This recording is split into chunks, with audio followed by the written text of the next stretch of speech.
और नहीं तो कंस मार देगा इनको। वसुदेव ने कहा ठीक है प्रिय, मैं इसे ले जा रहा हूं। और आज उस बच्चे को उठाया और सर पे रखा। चलते समय देवकी ने भगवान कृष्ण का मुख चूमा और रोने लगी।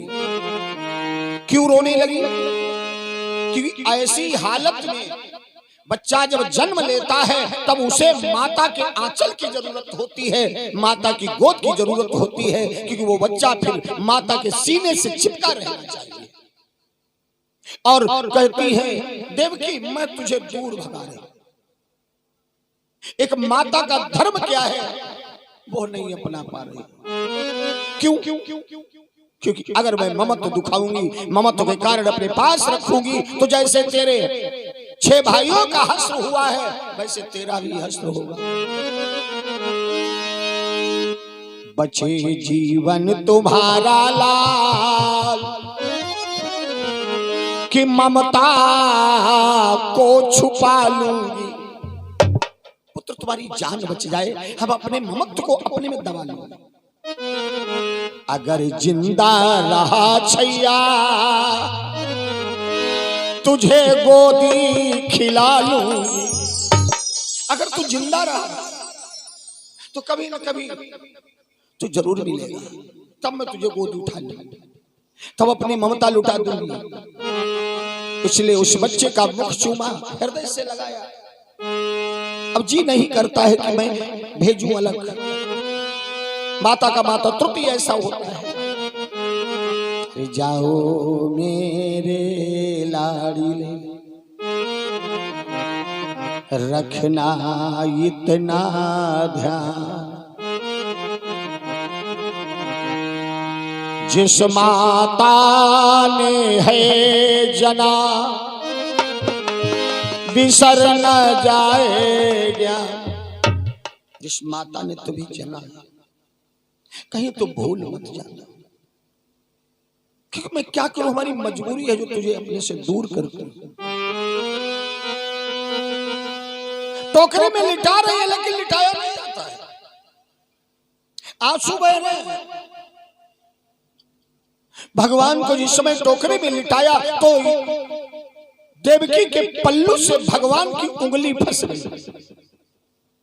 जो साड़ी पहनी थी उस साड़ी में भगवान की मुट्ठी में वो साड़ी आ गई। बच्चा जिस समय जन्म ले उसकी मुट्ठी बंद होती है तो कैसे वो हाथ फंस गया तो पल्लू खींच रहा, मानो भगवान कह रहे हो मुझे अपनी गोदी में रखो, मैं तो तुम्हारी गोद पाने के लिए, मैं तो तुम्हारी ममता को देखने आया हूं। देवकी रोने लगी और भगवान के हाथ से पल्लू छुड़ा दिया और मुंह चूमा और कन्हैया को टोकरी में लिटा दिया। वसुदेव लेकर के चले। अंधेरी रात है, जंगल में एक से एक भयानक जहरीले सर्प फनफना के घूम रहे हैं कि बरसात। अब बरसात जब होती है तो बिलों में पानी भरता है तो उनसे जहरीले नाग निकलते हैं और जंगल से होकर ऐसे से जहरीले नाग जो फुसकार मार दें तो उनके चेहरे से व्यक्ति मर सकता है। लेकिन आज क्या है, वसुदेव के पैर उन नागों के ऊपर पड़ जाते हैं, नाग डसते नहीं। ऐसे से बिच्छू जो जंगल में घूम रहे हैं, क्योंकि बरसात हुई है, रात्रि का समय है, बिच्छुओं के ऊपर पैर पड़ जाता है तो बिच्छू डंक नहीं मारते। क्यों? कि जब सर पे सीताराम, जब शीश पे भगवान का हाथ होता है तो दुश्मन भी कुछ नहीं कर सकता। कि जब सर पे सीताराम फिकर फिर क्या करना, फिकर फिर क्या करना, जब सर पे सीताराम फिकर फिर क्या करना।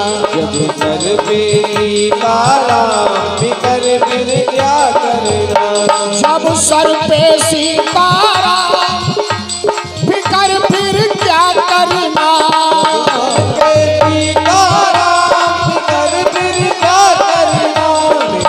बनेगे बिगड़े फिकर फिर क्या करना। तेरे बने बिगड़े काम फिकर फिर क्या करना। बिगड़े काम फिकर फिर क्या करना। तेरे बने बिगड़े काम फिकर फिर क्या करना। राम सिया के सत्संगी इनके रक्षक है बजरंगी। राम सिया के ये सत्संगी जिनके रक्षक है बजरंगी। राम सिया के जे सत्संगी इनके रक्षक है बजरंगी। राम सिया के ये सत्संगी जिनके रक्षक है बजरंगी। अतुलित बल के धाम अतुलित बल के धाम फिकर फिर क्या करना। जब सर पे सीताराम फिकर फिर क्या करना। सीताराम फिकर फिर क्या करना। जब सर पे सीताराम फिकर फिर क्या करना। जिसके ऊपर भगवान की दया का हाथ हो।